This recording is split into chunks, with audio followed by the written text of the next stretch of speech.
தளபதி விஜய் எடப்பாடி பழனிசாமி அண்ணன்ட்ட போய், எடப்பாடி பழனிசாமி அண்ணன், உங்க அதிமுகவும் என்னோட தமிழக வெற்றி கழகமும் கூட்டணி வைக்கிறோம்.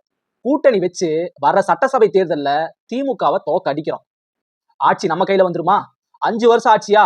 அதுல 2.5 வருஷம் விஜய் தமிழக வெற்றி கழகம் நான் ஆட்சி செய்யறேன்.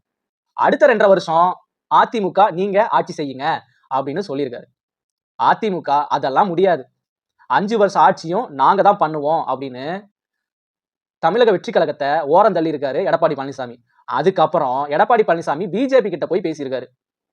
இப்போ அதிமுக என்ன சொல்றாங்கன்னா, எங்களுக்கு எதிரி எல்லாமே திமுக தான், திமுகவை தோக்கடிக்கணும், அதுதான் எங்களோட நோக்கம் அப்படின்னு அதிமுக கட்சியில எடப்பாடி பழனிசாமி சொல்றாரு. ஒரு பக்கம் பிஜேபியில இருக்கிற அண்ணாமலை அதே தான் சொல்றாரு. திமுக மட்டும்தான் எங்களுக்கு எதிரி, அவங்கள தோக்கடிக்கணும் அப்படின்னு சொல்லி இப்போ பிஜேபியும் அதிமுகவும் கூட்டணி போடுறதுல பேசிக்கிட்டு இருக்காங்க. தளபதி விஜய்க்கு ரசிகர்கள் தான் அதிகமா இருக்காங்க. ஆனா அவருக்கு வாக்காளர்கள் அப்படின்னு பார்த்தா டவுட் தான்.